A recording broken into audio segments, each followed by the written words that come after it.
കൊല്ലം MP NK Premendran 2022 ജനുവരി 23 ഫേസ്ബുക്കിൽ ഒരു post ഇടുകയുണ്ടായി. ആശ്രമം ESI ഹോസ്പിറ്റൽ വികസനപാതയിൽ എന്നതായിരുന്നു അതിന്റെ തലക്കെട്ട്. ഇതിൽ അദ്ദേഹം നടത്തിയ ചില പ്രഖ്യാപനങ്ങൾ പരിശോധിക്കാം. 100 കിടക്കകളുള്ള പുതിയ ബ്ലോക്കിന്റെ നിർമ്മാണം ഉടൻ ആരംഭിക്കും. ഇതോടെ 300 കിടക്കകളുള്ള രാജ്യത്തെ പ്രധാന ESI ആശുപത്രിയായി ഇത് മാറും. ഓപ്പറേഷൻ തിയേറ്ററുകൾ 3 നിന്നും 6 വർദ്ധിപ്പിക്കും. CT scan, MRI scan, ultrasound scan ഉൾപ്പെടെയുള്ള പുതിയ സൗകര്യങ്ങളോടെ ലാബുകളുടെ ആധുനികവൽക്കരണം. 11 സൂപ്പർ സ്പെഷ്യാലിറ്റി OP കൺസൾട്ടേഷൻ സൗകര്യം.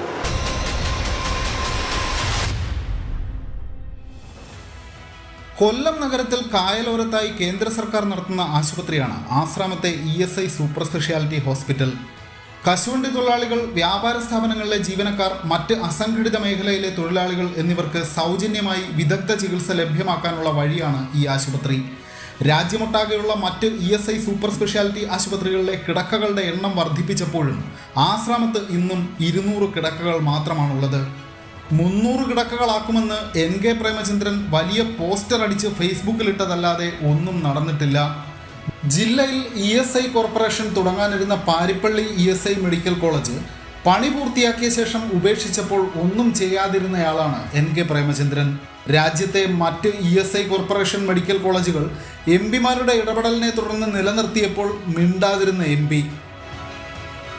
ഒടുവിൽ ആ മെഡിക്കൽ കോളേജ് സംസ്ഥാന സർക്കാർ ഏറ്റെടുത്തു. അതിനെ പൂർണ്ണ സജ്ജമാക്കി പ്രവർത്തനം ആരംഭിച്ചത് LDF സർക്കാർ ആയിരുന്നു.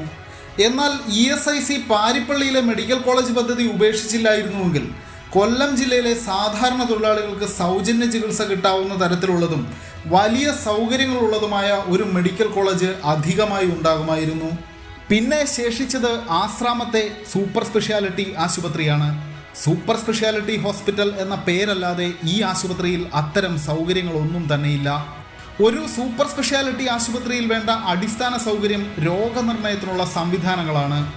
MRI സ്കാനിങ്ങോ CT സ്കാനിങ്ങോ അൾട്രാസൗണ്ട് സ്കാനിങ്ങോ പോലുമില്ലാത്ത ഒരേ ഒരു സൂപ്പർ സ്പെഷ്യാലിറ്റി ആശുപത്രി ആശ്രാമത്തെ ESI ആശുപത്രിയാകും. കേരള സർക്കാർ ആശുപത്രികളിലാണ് ESI ഗുണഭോക്താക്കൾ ഈ സ്കാനിങ് എല്ലാം ചെയ്യുന്നത്. ഈ സൗകര്യങ്ങൾ പോലും ഇന്നും കൊല്ലം MPയുടെ ഫേസ്ബുക്ക് പേജിലെ പോസ്റ്ററിലെ വാഗ്ദാനം മാത്രമാണ്. മറ്റൊരു ഫേസ്ബുക്ക് പോസ്റ്റിൽ ആശ്രാമം ആശുപത്രിയിൽ 88.21 കോടി രൂപയുടെ വികസനം കൊണ്ടുവരുമെന്നായിരുന്നു പ്രഖ്യാപനം. അതിലെ ഇതുവരെയും നടപ്പാകാത്ത പ്രഖ്യാപനങ്ങൾ നോക്കുക. കെട്ടിടത്തിന് 2 നിലകൾ, ചൂടുവെള്ളത്തിന് സോളാർ സംവിധാനം, CCTV, കുടിവെള്ള plant, modular operation theatre, incinerator, multi level parking complex. ഇതിൽ ഒന്നുപോലും നടപ്പായിട്ടുമില്ല. ഈ നടക്കാത്ത വാഗ്ദാനങ്ങളെല്ലാം നടന്നു കഴിഞ്ഞ പ്രഖ്യാപനങ്ങൾ പോലെയാണ് അദ്ദേഹം ഫേസ്ബുക്കിൽ പോസ്റ്റ് ചെയ്യുന്നത്. കൂട്ടത്തിൽ ഒരു പത്രക്കുറിപ്പും ഇറക്കുന്നതുകൊണ്ട് പത്രത്തിൽ വാർത്തയും വരും. ഈ വാർത്തയുടെ സ്ക്രീൻഷോട്ടും ചേർത്താണ് ഫേസ്ബുക്ക് പോസ്റ്റുകൾ. ഈ പോസ്റ്റുകൾ കണ്ടിട്ടാണ് NK പ്രേമചന്ദ്രൻ വികസന നായകനാണെന്ന് ചിലരെങ്കിലും ധരിക്കുന്നത്. ആശ്രാമം ആശുപത്രിയിലെ കാഷ്വാലിറ്റി പരിസരം നോക്കുക.